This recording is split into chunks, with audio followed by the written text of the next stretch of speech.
من الشیطان الرجیم بسم اللہ الرحمن الرحیم۔ عزیزان من، آج اپریل 1977 کی 17 تاریخ ہے اور درس قرآن کریم کا آغاز سورہ المومنون کی آیت 8 سے ہو رہا ہے، 2-3/8۔ اس آیت کے آغاز سے ہی مومنین کی خصوصیات بتائی جا رہی ہیں۔ آغاز تو اس سے ہوتا تھا کہ قد افلح المومنون، مومن ہیں جن کی کھیتیاں پروان چڑھتی ہیں، جن کی کوششیں برابر ہوتی ہیں، ثمربار ہوتی ہیں۔ اور اس کے بعد پھر بتایا کہ ان کی نمایاں خصوصیات کیا ہیں۔ پہلی 5 آیتوں میں ان خصوصیات کا ذکر تھا،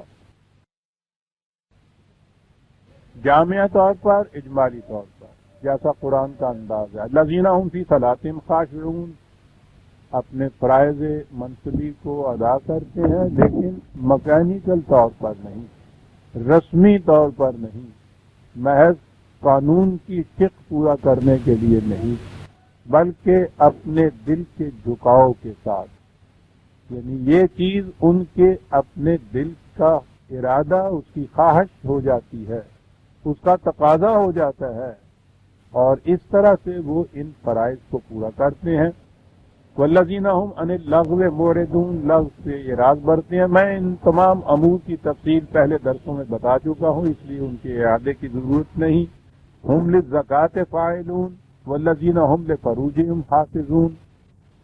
اور اس کے بعد اب ہمارے سامنے اگلی خصوصیت آتی ہے کہ والذین هم لاماناتہم وعہدہم راعون۔ عام ترجمہ، عام مفہوم یہ ہے کہ یہ وہ لوگ ہیں کہ جو اپنے عہد یا معاہدہ یا وعدے کی پاسداری کرتے ہیں اور امانات کی رعایت کرتے ہیں۔ مفہوم یہ لیا جاتا ہے کہ کسی سے جب کوئی وعدہ کیا جائے، اس وعدے کو ایفا کیا جائے، اسے نبھایا جائے۔ کوئی شخص امانت کوئی تمہارے پاس رکھ جائے تو اس امانت کی حفاظت کی جائے، اس میں خیانت نہ کی جائے۔ ٹھیک ہے، انفرادی طور پر یہ چیزیں بھی ہونی چاہیے اور یہ ضروری ہیں معاشرے کے لیے، وعدے کی پاس بندی، امانت میں خیانت نہ کرنا۔ لیکن بات اس سے زیادہ گہری ہے۔ آپ دیکھیں گے کہ اس قسم کے یہ جو اخلاق کی پابندیاں قرآن نے بتائی ہیں، کہا جائے گا تو یہ تو دنیا میں ہر جگہ پائی جاتی ہیں۔ ان کو یونیورسل ایتھکس کہتے ہیں، عالمگیر ضابطۂ اخلاق۔ مثلا یہ چیز کہ جھوٹ نہ بولو، سچ بولو، چوری نہ کرو، زنا نہ کرو، دغا نہ دو، فریب نہ کرو، دھاندلی نہ کرو، یہ چیزیں ساری دنیا میں پائی جاتی ہیں، تمام مذاہب میں پائی جاتی ہیں۔ مذاہب چھوڑ کر جتنی بھی مہذب سوسائٹیاں کہلاتی ہیں ان سب میں یہ پائی جاتی ہیں، حتیٰ کہ وحشی قبائل کے اندر بھی ان میں سے بہت سی چیزیں پائی جاتی ہیں۔ انہیں یونیورسل ایتھکس کہا جاتا ہے۔ اب بات دوسری طرف چلی جائے گی، ورنہ میں یہ بتاتا کہ یہ جو اس قسم کی خصوصیات یا ضابطۂ اخلاق ہے، اوریجنلی ابتداء یہ بھی وحی پر ہی مبنی تھے۔ وحی کا رابطہ، نسبت، وہ تو پھر گم ہو گئی اور یہ چیزیں باقی رہ گئی۔ عالمگیر یہ اس لیے ہے کہ قرآن کی روح سے دنیا کی ہر قوم میں، ہر زمانے میں خدا کی طرف سے نبی آتے رہے، وحی کی روح سے وہ ان ضوابط کو عام کرتے رہے، اور وحی کی تعلیم میں بعد میں بہت سی آمیزش ہوئی، تعریف ہوئی، لیکن یہ جو بنیادی ضابطے کی چیزیں تھیں، اخلاق کے ضابطے کی چیزیں، یہ ان اقوام میں، ان معاشروں میں، ان سوسائٹیز کے اندر یہ باقی رہی اور یہ متوارث چلی آ رہی ہیں۔ تو اس اعتبار سے تو یہ وہی ہے کہ جو عام طور پہ پائی جاتی ہیں. مثلا اگر کہا جائے قرآن نے کہا جھوٹ نہ بولو تو کہا جائے گا کہ یہ تو ساری دنیا میں یہ چیز موجود ہے. قرآن یہ کچھ کہتا ہے، یہ جو جسے آپ عالمگیر اخلاق کا ضابطہ کہتے ہیں ان کو بھی کہتا ہے، کیونکہ وہ بھی تو وحی کی چیز ہے اور یہ وحی کی بات ہے اور ہونی چاہیے. لیکن وہ اس سے آگے بھی جاتا ہے. یہ آگے نہ جانے کا تصور تھا. تو میں آج مرحوم ہو چکے مولانا ابوالکلام آزاد، اس لیے اس سے زیادہ تو نہیں کہتا کہ ان کے ذہن نے ایک غلطی کھائی کہ انہوں نے کہا کہ عالمگیر سچائیاں تمام مذاہب میں یکساں طور پہ پائی جاتی ہیں، اور وہ عالمگیر سچائیاں یہی تھیں، یہ جنہیں میں نے یونیورسل کوڈ آف ایتھکس کہا ہے. تمام مذاہب میں انہوں نے کیا کہا، جہاں مذاہب نہیں ہے وہاں بھی یہ چیزیں ہیں. تو اگر انہی چیزوں کو ریپیٹ کرنے کے لیے قرآن آیا تھا تو یہ چیز کہ یہ ایک واحد منفرد مختص مخصوص غیر متبدل ابدی مکمل قیامت تک کے لیے تمام نوع انسانی کے لیے زندگی کے ہر شعبے میں ضابطۂ حیات ہے، یہ تو بہت بڑا دعویٰ ہے. اور اگر یہ وہی جو چند اخلاقی ضوابط ہیں انہی کا اعادہ ہی صرف مقصود ہے، ہی پہ زور دے رہا ہوں میں، تو یہ تو وہی چیز ہے، اس سے آگے تو کچھ نہیں. یہی وہ مقامات ہیں جہاں یہ چیزیں بطور عالمگیر ضابطے کے آتی ہیں کہ وہاں کھڑے ہو کے سوچنا پڑتا ہے کہ قرآن کو اس میں خصوصیت کی چیز بھی بیان کر گیا ہے، اور یہ بہت بڑی خصوصیت کی چیز ہے. یہ ان دو لفظوں میں نے پھر عرض کیا کہ آپ کہیں دیکھ لیجئے، آپ بھی الفاظ پہ غور کیجئے، ذہن اس سے آگے زیادہ ہی نہیں ہے کہ یہ وہ لوگ ہیں کہ جو اپنے عہد کی پابندی کرتے ہیں اور امانات میں خیانت نہیں کرتے، اور انسان مطمئن ہوتا ہے کہ بات ٹھیک ہے، یہ نہیں ہونا چاہیے. یہ بڑی اچھی خصوصیت ہے جس کے اندر پیدا ہو جائے. لیکن بات اس سے بہت آگے جاتی ہے. انسانی تمدن کی تاریخ یہ بتا رہی ہے، جب سے بھی تاریخ کے پہلا دور ہمارے سامنے آتا ہے، کہ یہ سوال کہ معاشرے میں نظام حکومت کس قسم کا ہو، یہ وجہ پریشانی بنا رہا. خدا کی وحی نے اس کے متعلق کیا کچھ کہا، وہ تو پہلی وحییں جتنی بھی آئی تھیں وہ غیر منزہ شکل، وہ اپنی منزہ شکل کے اندر کہیں باقی نہیں رہی، اس لیے ہم وہاں نہیں کہہ سکتے کہ کیا چیز آئی تھی. لیکن یہ جو انسانی کوششوں کی تاریخ ہے وہ یہ بتا رہی ہے کہ اس میں انسان بڑا ناکام چلا آ رہا ہے اور بڑا سرگرداں چلا آ رہا ہے. اصل میں صحیح نظام حکومت ہی ایسی چیز ہے کہ جس سے سوسائٹی میں، معاشرہ کے اندر امن امان ہی نہیں بلکہ صلاح و فوج پیدا ہوتی ہے. انسان روزمرہ کی سرگردانی اور پریشانیوں سے محفوظ ہو کر، مطمئن ہو کر کسی بلند مقصد کی طرف دھیان دینے کے قابل ہوتا ہے. تو یہ صحیح نظام جو ہے، جسے آج کل کی اصطلاح میں نظام حکومت کے یہ نظام زندگی کہلاتا ہے، وہ تو قرآن کے الفاظ میں، اس کا صحیح خطوط پہ متشکل ہونا انسانی زندگی کا بنیادی تقاضا ہے. اور یہ وہ چیز ہے کہ جس کی تلاش میں یہ اس کے قافلے انسانیت کے مارے پھرتے رہے. بہت کچھ آزمایا انہوں نے، جو طریق تجویز کیا ناکام ثابت ہوا، پھر اسے چھوڑا، پھر کوئی دوسرا تجربہ اختیار کیا. ٹرائل اینڈ ایرر کا یہ سلسلہ مسلسل متواتر چلا آ رہا ہے. سرگزشت ہے انسان کی ان کوشش ہے ناتمام کا، تجربوں کا، ناکامیوں کا، نامرادیوں کا. آخری کوشش جو اس میں ہوئی ہے اور جس پر یہ انہوں نے کہا کہ بہرحال قابل اطمینان ہے اور ابھی تک اس میں امپروومنٹ اور نہیں ہوئی، وہ تھا انقلاب فرانس کے زمانے میں روسو کا نظریہ، جسے تھیوری آف کانٹریکٹ کہا جاتا ہے. اسے انسانی تاریخ میں ایک سنگ میل قرار دیا جاتا ہے، مار کا آرا نظریہ قرار دیا جاتا ہے۔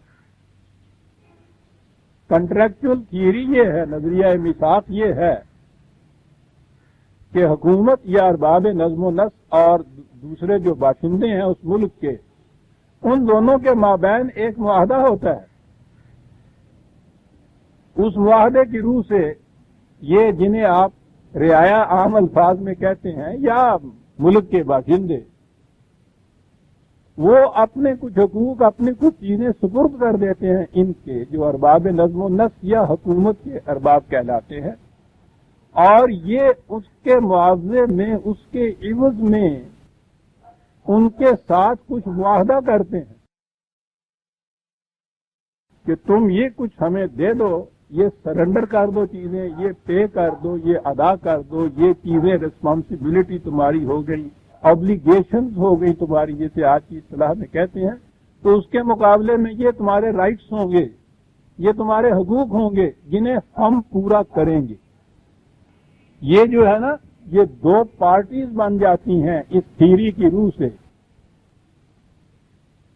کہ یہ جو پارٹی ہے نظم و نسق کی ذمہ دار، وہ یہ کہتی ہے کہ تم اپنے ان چیزوں کو سرنڈر کر دو، ہمیں دے دو، ہمارے حوالے کر دو، اور ہم اس کے مقابلے میں تم سے معاہدہ کرتے ہیں، عہد کرتے ہیں کہ ہم یہ کچھ کریں گے۔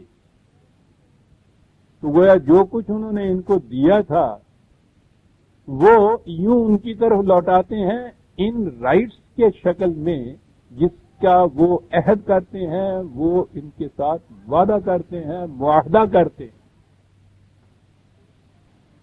ذرا غور طلب چیز ہے، اور میں سمجھتا ہوں کہ شاید اس قسم کی آیت کے سلسلے میں پہلی بار آپ کے سامنے یہ چیز آئی ہوگی، پہلے نہیں کبھی آئی ہوگی۔ یہ جو کنٹریکچول تھیوری ہے، نظریہ میثاق ہے حکومت میں، یہ جمہوریت کا سارا نظام، عمارت اس بنیاد کے اوپر استوار ہو رہی ہے۔ اور جو میں نے کہا تھا کہ بہرحال یہ کہا جا رہا ہے کہ اب تک کی انسانی کوششوں میں یہ آخری کوشش ہے، اب بہرحال کہا جا رہا ہے کہ بڑی کامیاب کوشش ہے، کامیاب ہے یا نہیں اس کو تو چھوڑیے، لیکن یہ کہا گیا ہے کہ ابھی اس کے اوپر کوئی اور، اس سے زیادہ بہتر کوئی اور نظام انسانی کوششوں نے ایجاد نہیں، وضع نہیں کیا، یہ آخری کوشش بتائی جا رہی ہے۔ اور اس کے متعلق جو لکھا گیا ہے، روسو وغیرہ جو تھے، یہ روسو کی تھیوری کہلاتی ہے، فرانس کا جو انقلابی تھا، اسے دنیا کے عظیم فلاسفر میں اس کا شمار ہوتا ہے، اور کہا یہ جاتا ہے کہ یہ ایک تصور پہلی دفعہ اس نے کیا، اور یہ پہلی بار کی چیز اس لیے کہی گئی کہ انسانی تاریخ تو ان کے سامنے تھی، قرآن ان کے سامنے نہیں تھا۔ اور اس میں ان کا کیا قصور ہے کہ قرآن اس انداز سے ہم نے ان کے سامنے پیش ہی نہیں کی، اب تک بھی وہ مشکل ہی پیش کی ہے۔ یہ تھیوری آف کانٹریکٹ جو ہے، یہ 1400 سال پہلے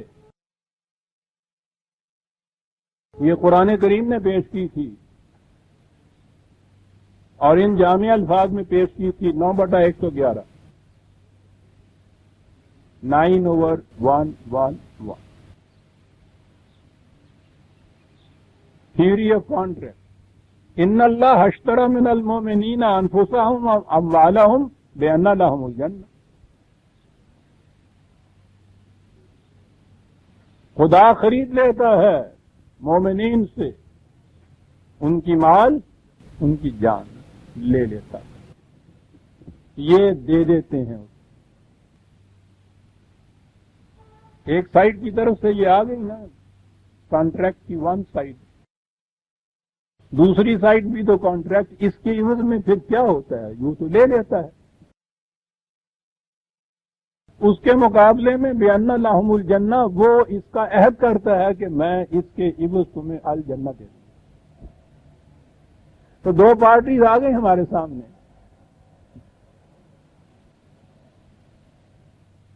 ان کے مابین یہ ایک معاہدہ ہوا،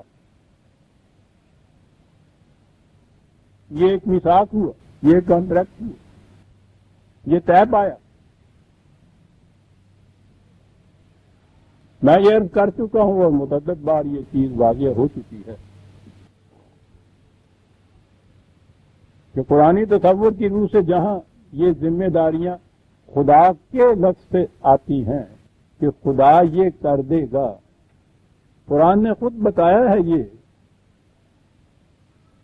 کہ خدا تو تمہارے سامنے براہ راست نہیں آئے گا، اس کے ساتھ تم یہ معاہدہ بھی نہیں کرو۔ وہ نظام جو خدا کے ان قوانین اور احکام کو نافذ کرنے کے لیے قائم ہوتا ہے، اسے وہ اللہ اور رسول کی اصطلاح سے تعبیر کرتا ہے۔ خدا کا نظام جو اس کے رسول کے ہاتھوں سے متشکل ہوا اور رسول کے دنیا سے چلے جانے کے بعد وہ نظام اسی سلسلے میں آگے چلتا ہے، تو وہ جنہیں جانشینان رسول کہا جاتا ہے یا اس نظام کے ارباب حل و عقد کہا جاتا ہے۔ نظام وہ ہے جو خدا کے قوانین کو عملاً نافذ کرنے کے لیے متشکل ہوتا ہے۔ اس شرط کو سامنے رکھیے، ہاتھ حکومت نہیں، خواہ اس کا نام اسلامی حکومت رکھ لیں یا مسلمانوں کی سلطنت رکھیں، یہ نہیں۔ وہ نظام جو خدائی قوانین و اقدار و اصول اور احکام کو عملاً نافذ کرنے کے لیے متشکل ہوتا ہے۔ قرآن کریم نے نبی اکرم صلی اللہ علیہ وسلم کی حیات طیبہ میں یہ نازل ہوا تو اسے اللہ اور رسول کے جامع اصطلاح سے تعبیر کیا ہے، اور یہ حضور کے بعد پھر جب یہ نظام آگے چلے گا تو یہ اس نظام کے لیے یہ اصطلاح جو تھی یہ استعمال کی گئی۔ میں نے کہا ہے نا کہ یہ قرآن نے یہ خود کہا ہے، یہ جو چیز ہے کہ صاحب مومن بیچ دیتے ہیں خدا کے ہاتھ اپنا مال اور جان، تو خدا تو سامنے نہیں آتا، وہ خریدار ہی سامنے نہیں آتا، تو یہ جو بیچ دیں گے یہ پھر بیچیں گے کیسے؟ یہ منتقل کیسے کریں گے؟ جان کو تو چھوڑ دیجئے کہ جب ضرورت پڑے گی مانگ لی جائے گی، یہ تو اموالہم بھی تو کہتا ہے، تو خریداری سامنے نہیں ہے تو یہ بیچیں گے کیسے؟ اور جب خریداری نہیں ہے، بیچا ہی نہیں گیا، اس نے ٹیک اوور ہی نہیں کیا، پوزیشن ہی نہیں لی، تو وہ جو دوسرا عہد ہے اس کی طرف سے بِأَنَّ لَهُمُ الْجَنَّةَ، تو وہ کون پورا کرے گا؟ آپ دیکھیے کہ یہ تصور جو ہے خدا کا، اس کو ذہن میں رکھیے تو ان آیات کا عملی مفہوم ہی کچھ نہیں رہتا۔ نہ خریدار چیزیں وہ لیتا ہے، نہ وہ جو عہد ہوتا ہے اس عہد کے متعلق بھی ہوتا ہے کہ وہ پورا کیسے کرے گا، سودا ہی نہیں ہوا۔ یہ ہے وہ تصور جو مذہب کی دنیا میں ہوتا ہے، دین میں نہیں۔ دین تو نظام کا نام ہے نا۔ اب اس میں مطمئن ہو جاتا ہے ہر شخص۔ کس طرح مطمئن ہوتا ہے؟ بار بار کئی دفعہ چیز آ چکی ہے ہمارے سامنے، چیز سے پوچھیے وہ کہتے ہیں کہ صاحب یہ ٹھیک ہے صاحب، ہم تو مالک نہیں ہیں، مالک تو اللہ ہے۔ در حقیقت مالک ہر شے خدا، وہ جو یہ بڑے بڑے ایوان اور بلڈنگز اور عمارات ہوتی ہیں باہر اس کے ایک تختی لگا دیتے ہیں، سنگ مرمر بھی لگا دیتے ہیں، در حقیقت مالک ہر شے خدا۔ یہ امانت چند روزہ نظم، ہمارے پاس تو صرف امانت کے طور پہ یہ رکھا ہے، مالک تو وہ ہے، اور جو وہ مالک ہے نہ کبھی وہ پوزیشن لینے کے لیے آئے، نہ بطور بسنے کے لیے آئے، نہ کسی کو کرائے پہ دے نہ بیچے، یہی کرائے پہ دیں، یہی اس کو فروخت کریں، یہی اس کو ہبہ کریں، یہی اپنی وراثت میں دیں، تو مالک دار حقیقت مالک ہر شے دار حقیقت خدا، مالک وہی ہے صاحب۔ ہم تو صاحب اس کی طرف سے امین واقع ہوئے ہیں، امانت ہے ہمارے ہاتھ میں، یعنی مالک جو ہے اس کا کوئی عمل دخل ہی نہیں ہے، اور جو یہ اس کے امین ہے صرف سارا عمل دخل اس کے اندر ان کا ہے۔ تو کیا یہ پھر جو قرآن نے کہا کہ خدا خرید لیتا ہے، تو بس یہ اسی کے لیے تھا کہ تم ذہن میں اپنے یہ فیصلہ کر لو کہ خدا نے خرید لیا ہے، اور خریدنے کے بعد پھر ہمارے ہی پاس چھوڑ دیا ہے اس نے، ہمارے پاس امانت ہے جی، یہ تو خدا کی، یہی مالک ہوتے ہیں۔ جتنا جی چاہے اس ملکیت میں بڑھاتے چلے جائیں، اور ذہن میں عقیدہ یہ ہے کہ صاحب مالک حقیقی خدا ہی ہے، ہم تو صرف امین ہیں، انہی کے پاس سب کچھ رہتا. تیری چشمے مست کے سامنے میں ناب یوں ہی بھری رہی، نہ کسی نے لی نہ کسی نے دی، جو بھری تھی وہ میں بھری رہی. ساری جائیدادیں اپنے قبضے میں اولاد کو منتقل ہو رہی ہیں، بیچی جا رہی ہیں، ہبہ کی جا رہی ہیں، کرائے پہ دی جا رہی ہیں، جو کچھ جی میں کرتے رہیے ہے امانت. مالک وہی ہے، اور مالک وہ ہے جس کے مطلب کہتے ہیں جی کہ وہ تو لامکان ہے نا، یعنی وہ اپنا ہی گھر کاٹ دو. آپ غور کیجیے عزیزان من، یہ قرآن اس طرح سے آپ کو ذہنی فریب دہی کے لیے نہیں آیا کہ جس طرح سے جی چاہے آپ اپنا اطمینان کر لیں تو اس کا منشا پورا ہو گیا. وہ تو آپ کو ایک ٹھوس حقیقتیں پیش کرتا ہے آپ کے سامنے. یہ اشترا جو اس نے کہا، خریداری کی بات جو کہی ہے، یہ یوں ہی نہیں ہے کہ یہ ذہنی سودے ہیں جو آپ کر لیں اور اطمینان سے بیٹھ جائیں. اس سودے کے متعلق سورہ الفتح میں دیکھیے نا، صلح حدیبیہ کے زمانے میں وہ وقت آیا نا، نبی اکرم صلی اللہ علیہ وسلم صحابہ کے ساتھ جب وہاں گئے اور وہاں یہ چیز نظر آئی کہ مکے والے جو تھے انہوں نے باہر ہی روک دیا، حج کی بھی اجازت نہیں دی، اور یہ نظر آ گیا کہ یہ تو یورش کر رہے ہیں اب، اور یہ تو ہم تو آئے تھے صرف حج کرنے کے لیے، اور ان کی نیت خراب ہو گئی. افواہ پھیل گئی کہ جو صحابہ گئے بھی تھے مکے کے اندر ان لوگوں کے پاس ہی، اور رشتہ داریاں تھیں ان کی، عزیز داریاں تھیں، آپس میں رہتے سہتے تھے. وہ غیر معلوم ہوا کہ صاحب انہوں نے ان کو پکڑ دیا تھا کہ عثمان رضی اللہ تعالیٰ عنہ کے متعلق خاص طور پہ گرفتار کر لیا، شہید کر لیا. تو حضور نے پھر کہا صحابہ کہ لو بھائی وہ وقت آ گیا، مال تو آپ لوگوں نے دے رکھا تھا. قرآن کی روح سے مال تو کسی کے پاس اس کی ضرورت سے زائد رہ ہی نہیں سکتا، عملاً خریدا ہوا ہوتا ہے وہ. تو میں عرض کر رہا ہوں کہ قرآن نے کیسے یہ بتایا. حضور نے کہا کہ لو بھائی وہ جو اللہ کے ساتھ تم نے خریداری کا معاملہ کیا ہوا ہے نا، جانیں بیچی ہوئی ہیں، وقت آ گیا اس کا. قرآن یہ کہتا ہے کہ رسول اللہ نے کہا جیسا اس زمانے کا ایسا کہ آؤ اس وعدے کے اوپر، ہاتھ پہ ہاتھ، نیچے ہاتھ، اوپر جو وعدہ کرنے والا ہوتا ہے ہاتھ پہ ہاتھ. ہمارے ہاں اب تک بھی یہ طریقہ ہے. یہ کوئی بات بھی جو ہوتی ہے پکی تو کہتے ہیں کہ لاؤ ہاتھ لاؤ، اور پھر ہاتھ پہ ہاتھ یوں رکھتے ہیں تو سودا پکا ہوتا ہے. ان کے ہاں بھی یہی دستور ہے. ضمناً یہ جو کعبے کے پتھر کالے کے اوپر سگے اصغر کے اوپر جا کے وہ ہاتھ رکھنا ہوتا ہے، یہ وہی پکے سودے کی ٹیسٹ ہوتی ہے. تو کہا کہ رسول اللہ صلی اللہ علیہ وسلم نے فرمایا کہ لو بھائی وہ جو بیع تمہاری تھی، بیع و شراء کا معاملہ خرید و فروخت کا، عملاً اس کا وقت آ گیا جانو کا، آؤ. ان کا ہاتھ آتا تھا تو رسول اللہ صلی اللہ علیہ وسلم ہاتھ کے اوپر ہاتھ رکھتے تھے. قرآن کہتا ہے کہ ان کو بتا دو کہ ان کے ہاتھ کے اوپر یہ رسول کا ہاتھ نہیں، ید اللہ، یہ خدا کا ہاتھ ہے.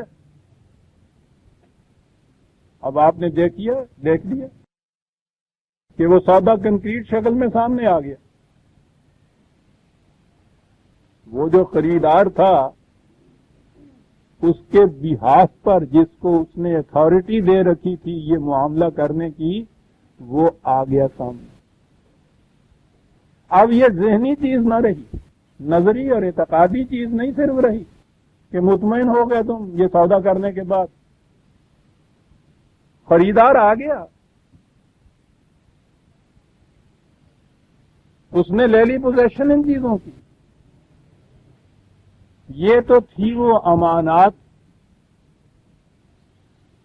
جو انہوں نے سپرد کر دی، اور ادھر سے ہے عہد بِأَنَّ لَهُمُ الْجَنَّةَ. اب جب یہ خرید و فروخت ہمارے ہاں ذہنی ہوتی ہے تو الجنہ وہاں چلی جاتی ہے، کیونکہ یہاں تو نہ خرید و فروخت ایکچولی ہوتی ہے. جب یہ ہوا ہی نہیں تو وہ معاہدہ بھی اس طرح سے ذہنی ہوا، تو یہ الجنت کے متعلق بھی اب یہ ذہنی الجنت کے متعلق ہوا کہ قیامت میں جا کے ارے ملے گی کیسے ہے؟ تم نے تو یہ ہینڈ اوور ہی نہیں کیا، ان چیزوں کا قبضہ ہی نہیں دیا تم نے، تو اس کے معاوضے میں الجنہ کیسے؟ کہا جی ہم تو ساری عمر امانت کے طور پہ اپنے پاس ہم نے رکھا، ہم نے تو اپنے آپ کو مالک سمجھا ہی نہیں ہے، اگر وہ آتا ہی نہیں لینے کے لیے تو ہمارا قصور ہے اس میں، لیکن وہ جو اس نے کہا ہے کہ مقابلے میں جنت دیں گے تو وہ تو دینی پڑے گی۔ کتنا سستا رہا سودا یہ، کیوں یہ جی الجنہ تو ملے، ہم تو ہر وقت انتظار میں رہے۔ آپ غور کرتے ہیں عزیزان من، قرآن عملی زندگی کا ضابطہ ہے، یہ ذہنی اطمینان کا ضابطہ نہیں۔ وہ تو جس طرح سے بھی کسی کا جی چاہے حاصل ہو جاتا ہے، اپنا ذہنی اطمینان اسے فریب نہ بھی کہیں۔ ایک ہندو کو اپنے طریق کے اوپر دوار میں جا کے ہو جاتا ہے، مندر میں ہو جاتا ہے، یہ عیسائی گرجوں میں کر لیتے ہیں، یہودی صوموں میں کر لیتے ہیں۔ اپنا اطمینان اگر کرنا ہے تو یہ تو بنگڑ اور ملانگ اپنے ہاں سوٹے کا دام لا کے بھی کر لینے لگے، یہ بات نہیں عزیزان مان، یہ زندگی کا عملی ضابطہ ہے۔ یہ الجنہ یہاں سے شروع ہو جاتی، یہ بیع و فروخت، بیع و خرید کا معاملہ یہاں ہوتا ہے، خدا نے اتھارٹی دے رکھی ہوئی ہوتی ہے، جو اس کا نظام نافذ کرتے ہیں یہاں ان کو فضل آپ۔ جب ان سے یہ کہا گیا کہ یسألونک کا ماذا ينفقون قل آپ پوچھتے ہیں کہ کتنا دے دیں صاحب اس کے عوض میں وہ جو الجنت ملنی ہے، کیا قیمت دیں؟ کہا کہ صرف اپنی دال روٹی کے لیے رکھ لو اور باقی سارا جو ہے وہ سارا اس کی قیمت میں دے دو۔ تو قیمت میں دے دو انہیں کہا، تو پھر اس کے بعد بتانا چاہیے تھا نا کہ ایکچولی کیسے دے دیں۔ رسول اللہ صلی اللہ علیہ وسلم سے بڑھا گیا کہ خذ العفو، وہ جو ان سے ہم نے کہا ہے نا کہ ضرورت سے زیادہ وصول کرو ان سے، پکی بات ہو گئی۔ اب یہ ذہنی چیز نہ رہی، زندگی کی ٹھوس حقیقتیں بن گئی۔ مقابلے میں وہ نظام کیا دیتا ہے؟ وہ الجنہ، آخرت کی جنت، اس پہ ہمارا ایمان ہے، وہ حقیقت ہے، لیکن وہ یہیں سے شروع ہو جاتی۔ پہلی چیز ہے اس الجنہ کی، لا خوف علیہم ولا ہم یحزنون، کسی قسم کا خوف اور حزن باقی نہیں رہتا۔ میں ابھی عرض کروں گا قرآن کی آیت۔ بنیادی چیز ہے امن مل جائے، لفظ امانت اور لفظ ایمان، ان کا تو مادہ ہے امن ہی ہے نا۔ یہی آیت بِأَنَّ لَهُمُ الْجَنَّةَ، پھر وہ کیسے دیتے ہیں؟ مال تو کہا کہ اس طرح سے، ان سے کہا کہ خذ العفو، ان سے وصول کر لو۔ یقاتلون فی سبیل اللہ فیقتلون ویقتلون، جان کا معاملہ یہ ہے کہ جب وقت آ جاتا ہے پھر وہ سر بکف کفن بدوش میدان جنگ میں آ جاتے ہیں۔ یہاں آنے کے بعد وہ حق کی حمایت کے لیے جانیں ہتھیلی پہ ہوتی ہیں، یا تو وہ پھر لڑتے لڑتے وہیں جان دے دیتے ہیں، یا غالب و منصور واپس لوٹتے ہیں۔ تو یہ دیکھا کہ ایکچولی کس طرح سے کہ وہ جو جان امانت تھی وہ کیسے انہوں نے دی۔ یہ سب کچھ کرنے کے بعد میں بات عہد کی کہہ رہا تھا، معاہدے کی کہہ رہا تھا کہ کنٹریکچوئل اتھارٹی ہے، تھیوری ہے، یہ مملکت کے نظام کا میثاق کے نظریے کے اوپر قائم ہوا۔ میں نے کہا ہے نا کہ ادھر سے یہ کہا ہے کہ تم یہ دے دو، اب اس دے دو کے اندر بھی بڑی چیز ہے ایک، جسے میں سمجھتا ہوں یہی واضح کر دینا چاہیے۔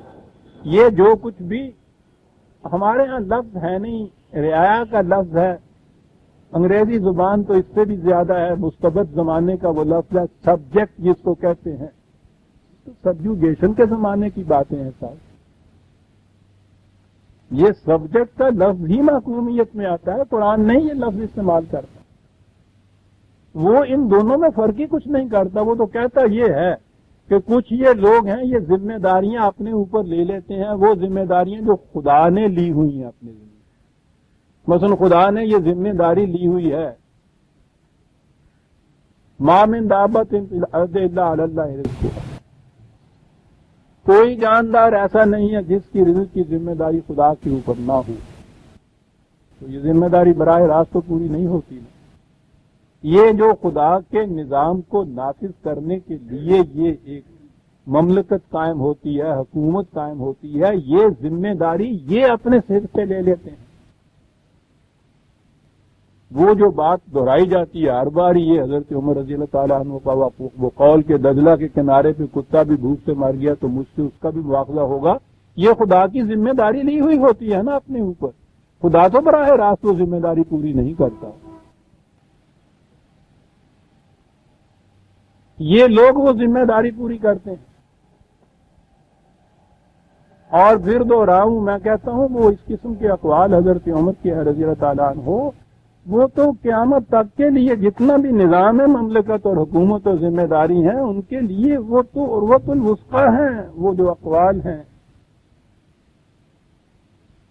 یعنی وہ مشہور چیز ان کی ہاں کی کہ انہوں نے یہ کہا کہ یہ جو تم کہتے ہو کہ میں خلیفۃ المسلمین امیر المومنین یا یہ نظم و نسق کا سربراہ ہوں بنایا ہوا، تمہیں پتا ہے میرا فریضہ کیا ہے؟ میں عرض کروں جب میں نے پہلی دفعہ اس کو دیکھا یقین مانیے کہ بالکل چکرا گئی، بات سمجھ میں نہیں آتی. انہی کی سمجھائی ہوئی بات پھر سمجھ میں آئی. انہوں نے کہا یہ تھا کہ میرا فریضہ یہ ہے کہ میں تمہاری دعائیں خدا تک نہ پہنچنے دوں. ان کا کیا کہا آپ نے؟ یہ کہنے لگے ٹھیک، دعا تم اس وقت خدا سے مانگو گے نا جب تمہارا کوئی کام رکا ہوا ہوگا، اور اگر وہ کام یہی ہو جائے تو پھر وہاں درخواست دینے کی ضرورت تو نہیں رہے گی. اللہ اکبر، یہ کیا لوگ پیدا کر دیے تھے قرآن میں اور صحبت نبی نے عزیزہ نے مانی. اور آگے یہ کہا کہ بھائی یہ بات بھی سن لو کہ خدا تک تمہاری دعا کے پہنچنے کے معنی یہ ہیں کہ میرے خلاف وہ تمہاری شکایت ہوگی کہ اس نے یہ کام پورا نہیں کیا، ہمیں وہاں اوپر جا کے اپیل کرنی پڑی، ارے بابا خدا کے لیے مجھے معاف کرو، ایسی تو نہ صورت پیدا ہونے دو. مجھ سے کہا کرو آ کے. خدا تک جانے کی ضرورت اس وقت پیش آئے گی نا کہ میں نہ کر دوں. کہا کہ میرا تو منصب یہ ہے کہ میں تمہاری خدا تک دعائیں نہ پہنچنے دوں، یہی ان کا معاملہ صاف کر دوں میرے خدا. یہ تھا وہ کنٹریکٹ کی تھیوری عزیزان مان، یہ تھا وہ جو معاہدہ کر رکھا تھا. یہ خدا کی طرف سے انہوں نے معاہدہ پورا کرنا تھا نا. یہ ہے سنیے یہ کہا جب میں آج کو لے رہا ہوں سامنے کہ خدا نے خرید لیا مومنوں سے ان کی جان اور مال کو، بِأَنَّ لَهُمُ الْجَنَّةَ، یہ عہد کیا ان سے، یہ انہوں نے دے دیا. ہاں میں کہہ رہا تھا کہ لفظ امانت یہ جو دے دیا ہے یہ نہیں ہے کہ دے دیا کہ بس ٹھیک ہے جی تہاڈا ہویا. قرآن اندازہ لگاؤ یہ ان کے پاس بطور امانت رہتا ہے. اگر وہ اپنا معاہدہ پورا نہیں کرتے جو اس کے برابر میں کیا گیا ہے تو انہیں حق حاصل نہیں ہے ان میں سے ایک پائی لینے کا بھی، کیونکہ یہ تو امانت تھی. وہ یہ معاہدہ پورا کریں گے تو اس وقت ان میں سے کچھ لے سکیں گے جو انہوں نے دیا ہے ان کو. یہ امانت رہے گی ان کے پاس. یہ ان جو امانتیں ان کے پاس آئی ہیں ان لوگوں کی طرف سے، یہ ان امانتوں کی حفاظت کریں. کیسے کریں گے؟ وہ جو ان کے ساتھ معاہدہ کیا تھا اس معاہدے کو پورا کرتے چلے جائیں گے. یہ رائٹس اینڈ آبلیگیشن کی تھیوری ہے کہ ایک ذمہ داری کو پورا کرنے سے ایک حق جو ہے وہ اسٹیبلش ہوتا ہے، ایکرو ہوتا ہے. حق اس وقت حق رائٹ بنتا ہے کسی کا جب وہ اس ذمہ داری کو پہلے پورا کر دے. انہیں مومنین کے جان و مال کو لینے کا حق نہیں پہنچتا تا وقت کہ یہ اپنے اس عہد کو پورا نہ کر دیں، اور لے کے رکھتے ہیں تو امانت کے طور پہ لے کے رکھتے ہیں۔ حضرت عمر نے دیکھا رضی اللہ تعالیٰ عنہ کہ ایک ذمہ وہ آ رہا ہے، آپ نے کہا کہاں جا رہے ہو؟ وہ یہودی تھا، غیر مسلم ذمہ، کہنے لگے جی وہ جو ڈیو ہوتا ہے مملکت کا وہ دینے جا رہا ہوں خزانے میں۔ کہنے لگے کب آئے تھے یہاں تم؟ کہنے لگے جی وہ کچھ دن ہوئے ہیں، ابھی حال ہی میں آیا ہوں ادھر۔ فرمایا کہ ابھی جب اس حکومت نے تمہارے لیے کچھ کیا نہیں ہے تو اس حکومت کو تم سے کچھ لینے کا حق کیا ہے؟ پہلے یہاں رہو سال بھر، اور جب یہ تمہارے لیے اتنا کچھ کر دیں گے نا تو اس کے بعد پھر جا کے دینا۔ اور جب ہمس کا انہوں نے فتح کیا ہے مسلمانوں نے، فوجوں کی بات، لشکروں کی بات ہو رہی ہے عزیزان مان کی، متقیوں اور آج کے الفاظ میں زاہدوں کی اور متقیوں کی نہیں، جس کو فوجی کہتے ہیں، ہمارے ہاں تو تلنگے کہا جاتے ہیں نا۔ ہمس جب فتح کیا ہے تو وہاں ذمہ کے اعتبار سے ان لوگوں سے جسے آپ جزیہ کہتے ہیں نا، جس کو اتنا بدنام کر دیا ہوا ہے، ذمہ کے تو معنی ہوتے ہیں کہ ان کی جان مال عزت آبرو کی حفاظت کی ذمہ داری یہ لے لیتے تھے، اس لیے ان کو ذمہ کہا جاتا تھا۔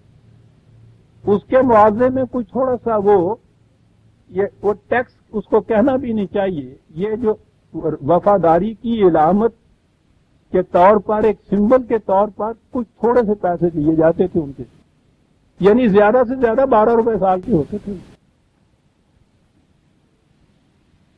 تو ان سے انہوں نے وہ سال بھر کے یہ وصول کیے اور ان کی حفاظت کا ذمہ لیا، وہاں چھاؤنی ڈال دی۔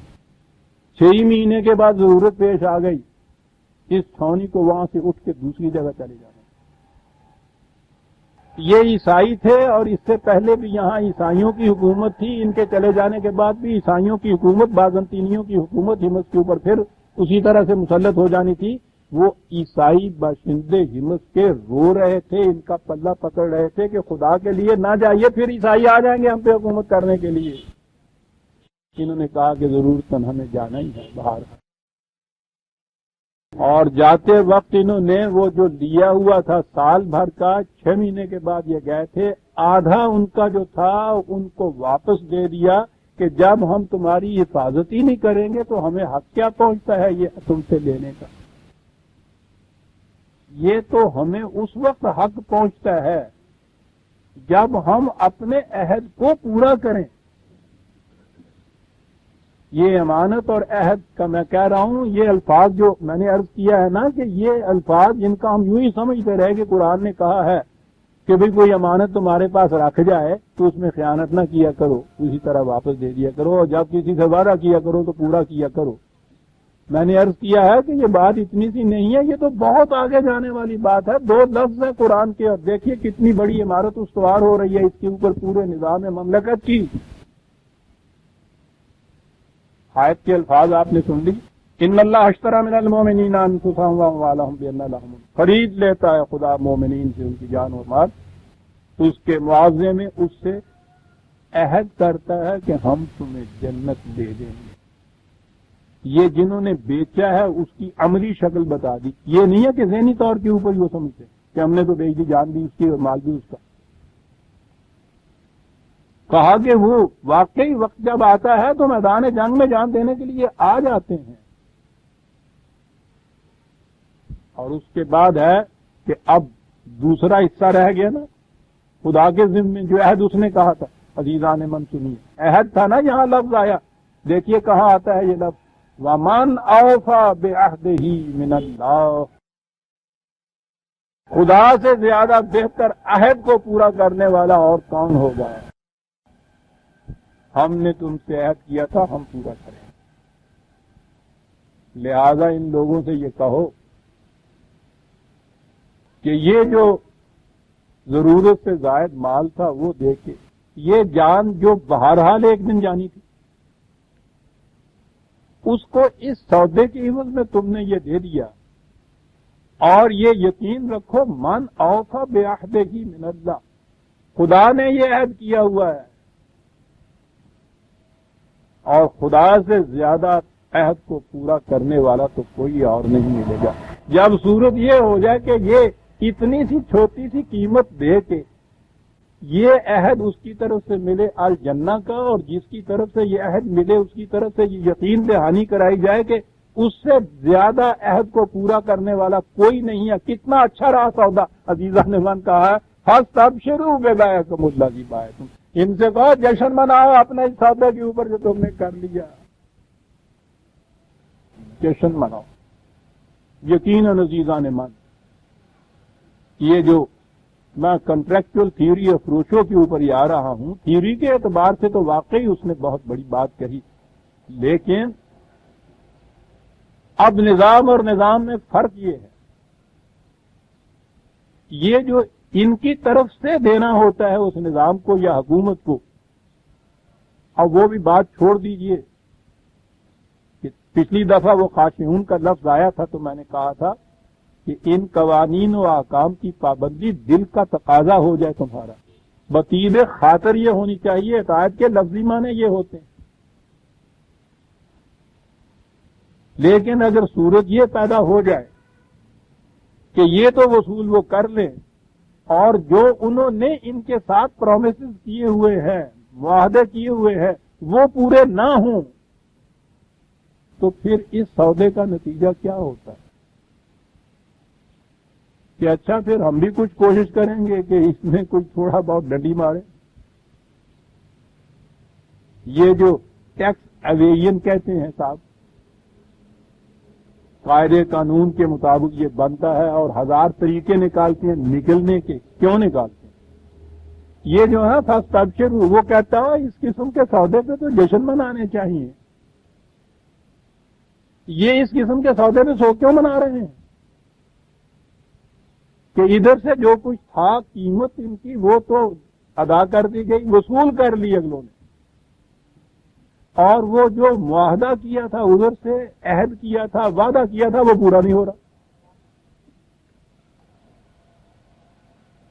اب آپ نے غور فرمایا کہ جو کچھ انہوں نے دیا تھا ان کو، اسے قرآن نے امانت کے لفظ سے کیوں تعبیر کیا کہ وہ ان کے پاس امانت کے طور پہ رہتا ہے کہ معاہدہ پورا کرو تو پھر یہ تمہاری اس پہ ملکیت یا حق تمہارا اسٹیبلش ہو جائے گا۔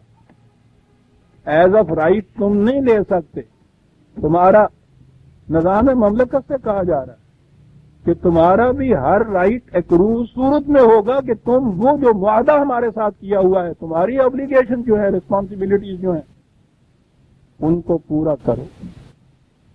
اور عزیزان من، جب یہ صورت ہو جائے کہ اتنا سا دے کے اور اتنا کچھ مل رہا ہو اور یقین اتنا ہو اس کے اوپر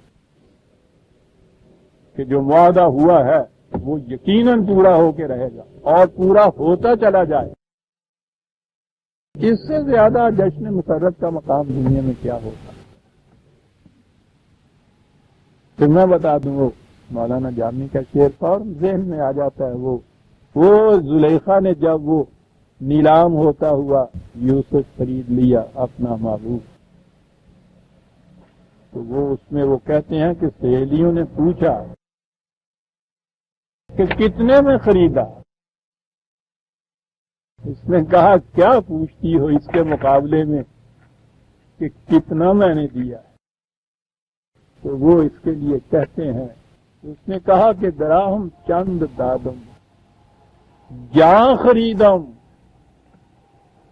اور کوئی تھوڑے سے سکے چاندی سونے کے جو تھے، پتھر تھے، دھات تھی، وہ میں نے دے دی اور اس کی عوض میں جان خرید لی، مول لے لی۔ تعالی اللہ، عجب ارزاں خریدم، خدا کی قسم بڑا ہی سستا سودا کیا میں نے آج۔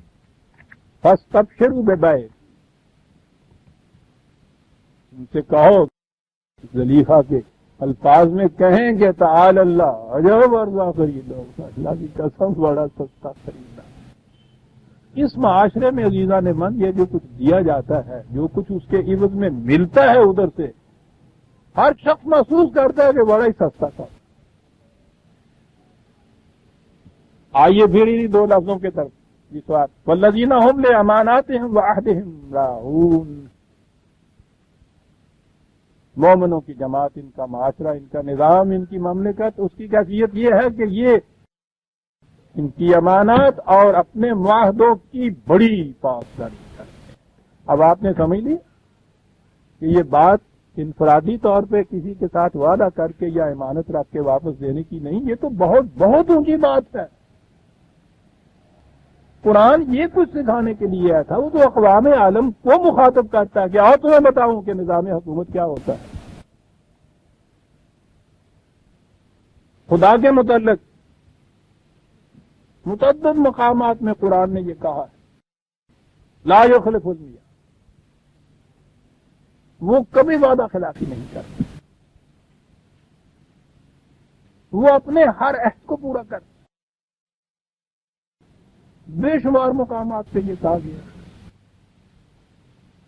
میں نے کہا ہے نا کہ جب یہ خدا کہتا ہے کہ وہ اپنا وعدہ پورا کرتا ہے تو مذہب میں آ کے تو اس کا وعدہ اور اس کا پورا ہونا اس دنیا سے تو اس کا تعلق نہیں ہوتا. جانے من بات سیدھی سی ہے کافی معاف کہ اگر ہم یہ لیں خدا نے کہا ہے کہ ہر جاندار کا کہ رزق کا ذمہ ہمارے اوپر ہے، خدا کے اوپر ہے.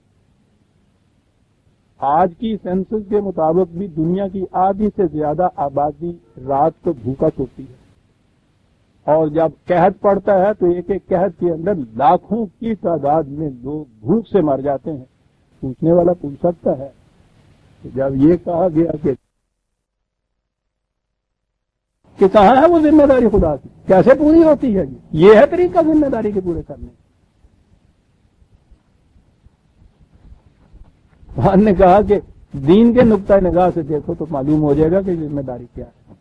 وہ جو خدا کے نام پہ اسلامی نظام کا لفظ استعمال کرنے کے بعد اس نظام کو متشکل کرتے ہیں نظام حکومت، وہ ذمہ داریاں لیتے ہیں ساری اپنے اوپر، وہ ذمہ داریاں جو خدا نے اپنے اوپر لے رکھی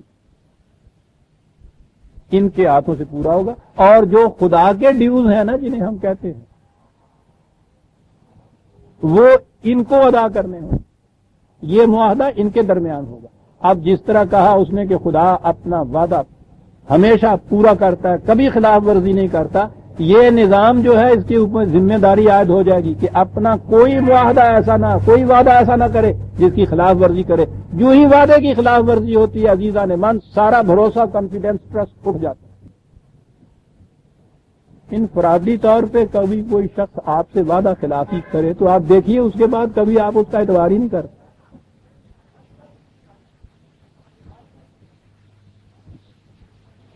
اعتماد جو ہے اس کی بنیاد اس پہ ہے کہ آپ کو یقین ہو کہ یہ وعدہ خلافی نہیں کرے.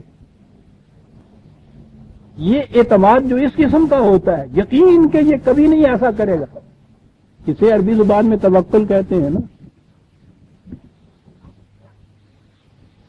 میں نے کہا نا کہ کہتے آوے دا آوا ہی ہوتی ہے سارا، کوئی لفظ بھی قرآن کا، کوئی اصطلاح بھی قرآن کی لائیے. اب اس کے بعد دیکھیے کہ اس کا مفہوم کیا باقی رہ جاتا ہے. توکل ہوں تو پتا نا کی ہوں ہے. توکل با خدا بیٹھے ہیں، اللہ توکل کرو جی. کچھ توکل اس بھروسے کو کہتے ہیں جو اس طرح سے حاصل ہو کہ اس نے جو کہہ دیا ہے یہ کرے گا ضرور، یقین ہے مجھے اس سے. اور جب یہ آپ کو بھروسہ کسی کے اوپر توکل ہو جائے اس چیز کا، یقین کہ یہ ایسا کرے گا، پھر جو آپ کے ذمے ہوگا نا آپ بھی بطیب خاطر وہ کچھ کریں. یہ نظام یوں قائم ہوتا ہے. امانت اور عہد جو ہے دونوں ساتھ کے ساتھ اس میں چلتے ہیں. یہ جو دیتے ہیں، وہ جو لیتا ہے وہ بطور امانت لیتا ہے، جو عہد کرتا ہے وہ عہد پورا کرتا چلا جاتا ہے. اور وہ ایک آیت تو ایسی ہے عزیزان من، اس قسم کی آیات ہیں کہ جو ابھر اور نکھر کر اس کی شہادت دیتی ہیں کہ لا ریب یہ خدا کا کلام ہے، انسان کا کلام نہیں. خدا کے متعلق جب اس نے کہہ دیا کہ ہم اپنا عہد پورا کرتے ہیں سوال ہی نہیں کہ ہم ذرا سا بھی شبہ گزرے کہ وہ نہیں کرے گا پورا. اس کی یقین دہانی کے لیے سنیے کیا کہا اس نے. یعنی یہ چیز حقیقت ہے کہ وہ کبھی نہیں خلاف ورزی اس کی کرے گا. یہ سمجھانے کے لیے کہ وہ نہیں کرے گا، پہلے تو ذہن میں یہ رکھیے کہ خدا کے متعلق تو تصور یہ ہے نا کہ اس سے کسی بات کے متعلق پوچھا ہی نہیں جا سکتا. پہلے تو اس کے متعلق ہمارے ذہن میں یہ ہے کہ وہ تو کسی قاعدے قانون کا پابندی نہیں. تو اللہ الصمد کا جو ترجمہ ہے اللہ بے نیاز ہے، بلکہ وہ اس کے معنی ہوتے ہیں بے پرواہ، لاپرواہ. اوتے کی پرواہ ہے راز اوتے بے پرواہی ہے. پھڑ لے عملہ والے چھڑ دے اوگنہار نو. یہ ہو جائے ایتھے ساڈے نظام وہ ہو جائے اتنے کہ عرش تے رب بٹھا رکھے ہیں کہ اس سے تو پوچھا ہی نہیں جا سکتا. اور یقیناً یہ بات ہے کہ واقعی اس کا مقام جو ہے اس کو ہم جب دیکھیں ایمان ہمارا ہو کہ وہ کبھی وعدہ خلافی نہیں کرے گا، پوچھنے کا سوال نہیں. لیکن آپ دیکھیے کہ وہ اپنے متعلق کیا تصور دیتا عزیزان من. یہ ہے وہ آج جو میں کہہ رہا ہوں، کہا کہ اس میں جب وہ وعدہ کرے گا الجنہ جو اس نے تمہیں دی ہوئی ہے، کہا ہوا ہے، اس کی کیفیت یہ ہے لہم فیہا ما یشاؤون، جو آرزو ہوگی پوری ہوگی، جو خواہش ہوگی پوری کی جائے گی، جو مانگو گے وہ ملے گا. بہت بڑی چیز ہے. ہم کہتے ہیں اس بات. اچھا جی. اور آگے ہے کانا علی ربے کا وعدم مسئولا. یہ وعدہ وہ ہے کہ اگر بفرض محال پورا نہ ہو تو تم اس سے پوچھ سکتے ہو کہ تم نے جو وعدہ کیا تھا کیوں نہیں پورا کیا. خدا سے پوچھ سکتے. میں نے کہا ہے نا کہ یہ جو جتنا مفہوم خدا کے متعلق آتا ہے وہ سمٹ کے اس دنیا میں خدا کے نام پہ نظام قائم کرنے والوں کے ذمہ آتا ہے. تو یہ مسئول ہوتا ہے ان کا ہر وعدہ، یہ اس سے اباد نہیں ہو سکتا. اسی لیے قرآن کے تصور کے مطابق، آئین یا نظام کے مطابق، جسے کہتے ہیں نا ساورن اتھارٹی، یہاں نہیں کوئی ہو سکتی. یہ کانسٹیٹیوشن کی اصطلاح کے مطابق ساورن اتھارٹی یا ساورنٹی جو ہوتی ہے وہ ہوتی ہے کہ جس سے پوچھا نہ جا سکے. اکاؤنٹیبلٹی ٹو نن، یہ اس کی ہوتی ہے ڈیفینیشن.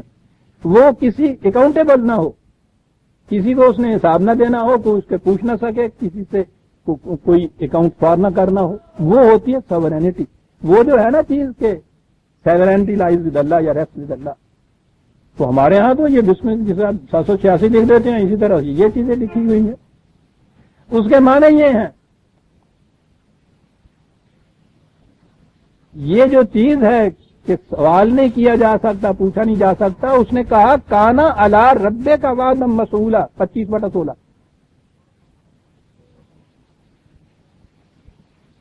خدا بھی جو وعدہ کرتا ہے بفرض محال اگر وہ پورا نہ ہو تم اس سے پوچھ سکتے ہو کیوں پورا نہیں کہ جائے کہ ان سے نہ پوچھا جائے.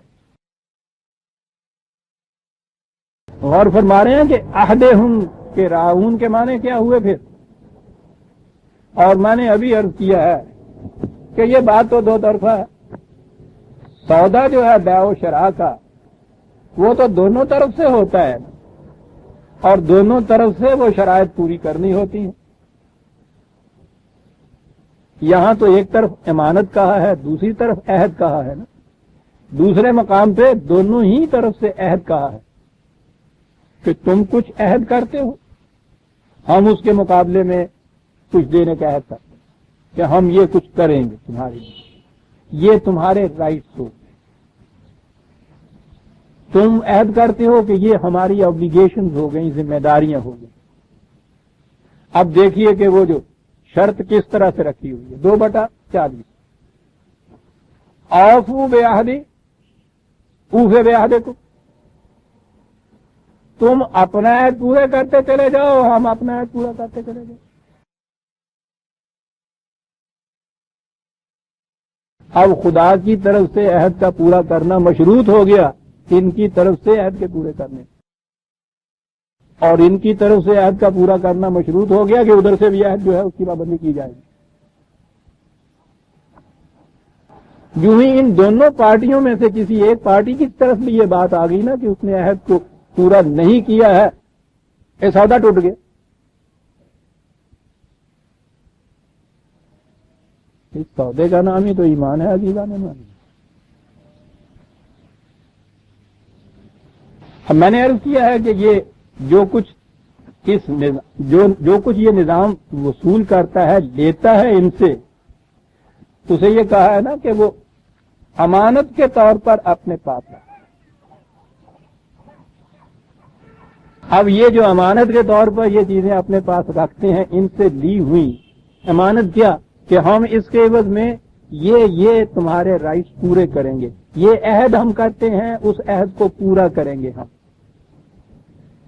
جب ایک عہد پورا ہوتا ہے تو اس کے عوض میں جو کچھ لیا ہوا ہوتا ہے بطور امانت کے، پھر وہ ان کی ملکیت میں آ سکتا ہے، پھر وہ ان کا ہو سکتا ہے، اس سے پہلے نہیں ہو سکتا۔ اب دیکھیے کہ کیسے جامع اور حسین الفاظ ہیں جن میں یہ کہا گیا ان اللہ یامرکم، خدا تمہیں یہ حکم دیتا ہے۔ یہ 4/58 4/58 4/58 خدا تمہیں اس کا حکم دیتا ہے۔ کیا حکم دیتا ہے؟ ان تودوا الامانات الی اہلہا، کہ یہ جو چیزیں تمہیں انہوں نے بطور امانت کے دی ہوئی ہیں، یہ اس کے مالک یہی رہتے ہیں۔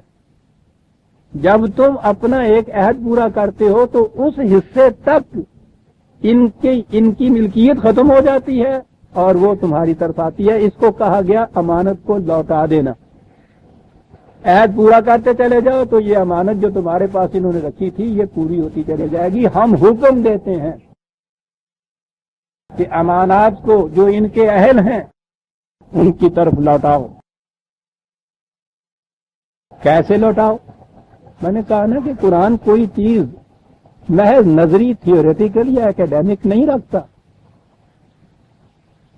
وہ تو انسانی زندگی کے نظام کا ضابطہ ہے۔ پریکٹیکل لائف جو ہے، عملی زندگی جو ہے، اس میں اس کا نفاذ ہونا ہے۔ کیا حوالہ نہیں ملا وہ کیسے لوٹاؤ؟ سنیے وہ کیا حکم دیتا ہے۔ اس طرح کے وَإِذَا حَكَمْتُمْ بَيْنَ النَّاسِ أَن تَحْكُمُوا بِالْعَدْلِ، جب ان کے معاملات کے فیصلے کرو تو عدل کے ساتھ فیصلے کرو۔ پہلی چیز یہ ہو، اور ان سے یہ کہا دوسری طرف کہ یہ نظام وہ ہے کہ جو عدل کے ساتھ ہر معاملے کا فیصلہ کرے گا۔ میں اگر قرآن کی عدل کی ڈیفینیشن یا اس کی تصریح میں جاؤں گا تو وہ دوسری طرف نکل جاؤں گا۔ دوسرے وقت میں یہ چیز کہ عدل کیا ہوتا۔ جب یہ کچھ وہ کریں تو اگلی آیت میں یہ کہا گیا ہے کہ یا ایھا الذین آمنوا اطیعوا اللہ واطیعوا الرسول واولی الامر منکم فإن تنازعتم فی شیء فردوہ الی اللہ والرسول۔ یہ عدل کرے، جسٹس کرے، لہذا جب بھی کسی معاملے میں تمہیں کوئی اختلاف ہوا کرے فوراً ان کی طرف رجوع کیا کرو، ان کے فیصلے کی پھر اطاعت کیا کرو۔ اب یہ جو اطاعت ان کے اوپر لازم آئی ان کے فیصلے کی، وہ اس شرط کے ساتھ مشروط تھی کہ یہ فیصلے عدل کے ساتھ کریں۔ پھر وہی عہد اور امانت کا قصہ جو تھا وہ آ گیا آپ کے سامنے۔ یہ جو تھا پھر امانت میں خیانت نہ کرنے کی بات 8/27 یا ایھا الذین آمنوا لا تخونوا اللہ والرسول وتخونوا اماناتکم وانتم تعلمون۔ اے جماعت مومنین، یہ خدا کے نام پر جو نظام قائم ہوا ہے اس کے قوانین کو، احکام کو نافذ کرنے کے لیے اسے جو کچھ تم نے سونپنا ہے، دینا ہے، سپردگی میں اس کے دینا ہے، اس میں خیانت نہ کرنا۔ اب خیانت کی طرف مائل کرنے والی چیزیں کیا ہیں؟ قرآن عزیزان من چلیں گے، یاد رکھو اس راستے میں کچھ تھوڑی سی رکاوٹیں آئیں گی، اس میں دو چار ذرا سخت مقام آتے ہیں۔ کیا ہے وہ پھسلنی گھاٹیاں جہاں لغزش کھاتا ہے انسان؟ کہا یاد رکھو وَاعْلَمُوا انما اموالکم و اولادکم فتنہ، یاد رکھو لغزش کی گھاٹیاں یہ اولاد اور مال و دولت کی رہاوت، یہ لغزش کی گھاٹیاں بنا کرتی ہیں، یہ خیانت پر مائل کیا کرتی ہیں انسانوں۔ بہت خیال رکھنا اس بات کا۔ اب اس طرح سے عزیزان مت، اس کا حوالہ تھا 8/28، اس طرح سے جو نظام قائم ہوتا ہے عزیزان من، یہ مملکت، یہ سلطنت، یہ حکومت، یہ جو خداوندی نظام کی حکومت، یہ ملتی کیسے ہے؟ ایک تو ملتی ہے نا وہ چنگیزی انداز سے۔ وہ کیا ہوتا ہے چنگیزی انداز؟ یہ دھاندلی کا لفظ تو ہمارے ہاں عام ہے، کبھی کسی نے کھڑے ہو کے سوچا ہے کہ یہ دھاندلی کے معنی کیا ہیں؟ ایک بات جب کسی مسلمہ قاعدے اور قانون کے مطابق کی جائے وہ صحیح تسلیم کی جائے، کوئی بھی اس کے لیے قاعدے قانون مقرر کیے جائے یہ الگ بات ہے۔ جب آپ نے ان کو ایکسپٹ کر لیا تو جو چیز اس کے مطابق کی جائے وہ باقاعدہ ہو جائے گی، جو اس کی خلاف ورزی میں کی جائے اسے بے قاعدہ کہیے، لا قانونیت کہیے، اسے آج کل کی اصطلاح میں دھاندلی کہتے ہیں۔ سلطنتیں بھی جب دھاندلی سے حاصل کی جاتی ہیں اسے چنگیزیت کہتے ہیں۔ کسی قاعدے قانون کے مطابق میں قوت پہ بل بوتے، قوت کا تو یہ ہے کہ جس کے پاس کم قوت ہو وہ کمزور ہو جاتا ہے، زیادہ قوت والا اپنی بات منوا دے۔ یوں جب مملکت حاصل ہوتی ہے تو وہ اصطلاح ہے یہ لفظ کی چنگیزیت جسے کہا ہے۔ اس کی وضاحت کے لیے اقبال نے جو یہ اصطلاح استعمال کیا وہ بڑی صحیح ہے کہ جدا ہو دین سیاست سے۔ نہیں جی پھر پہلا مصرع بھی کچھ نہیں دیجیے کہ اس میں بات اتنا ہی نہیں ہے کہ وہ شخصی حکومت ہو، ملوکیت ہو جو اپنے ذہن میں ہے آپ کے، نہیں، جلال بادشاہی ہو کہ جمہوری تماشا ہو، جدا ہو دین سیاست سے تو رہ جاتی ہے چنگیز۔ جب قاعدہ اور قانون الگ ہو جائے، اور پھر دین جب ہم کہیں گے تو قاعدہ اور قانون وہ ہوگا جو خدا کا مقرر کیا ہوا ہے۔ جب وہ الگ ہو جائے تو پھر باقی دھاندلی رہ جاتی ہے۔ ترجمہ یوں ہو گیا آج کی زبان میں یہ چنگیزی جسے کہا گیا۔ قرآن اس طرح سے مملکت حاصل جو کی ہوئی ہوتی ہے اس کو دھاندلی قرار دے، اس کو فرعونیت سے تعبیر کرتا ہے۔ سوال ہی نہیں۔ آپ کو معلوم ہے کہ یہ نظام کہ جسے نظام خداوندی پرانی مملکت کہا جاتا ہے، وہ سلطنت، وہ مملکت کیسے حاصل ہوتی ہے؟ 24/55 بڑی مشہور ہے۔ وعد اللہ الذین آمنوا منکم وعملوا الصالحات، خدا نے یہ وعدہ کر رکھا ہے۔ اب آ گیا وہی معاہدہ، وہی عہد خدا کا، وہی وعدہ خدا کا۔ خدا کے وعدے کے معنی ہوتے ہیں کہ یہ چیز اگر یہ ہو جائے تو یقیناً وہ بات پوری ہو جائے۔ کسی کو عزیزان مان سمجھنے کی اصطلاح میں قانون کہا جاتا ہے۔ آپ کو یاد ہے نا، میں نے کئی دفعہ قانون کی ڈیفینیشن آپ کو بتائی ہے، مسلمان ڈیفینیشن ہے۔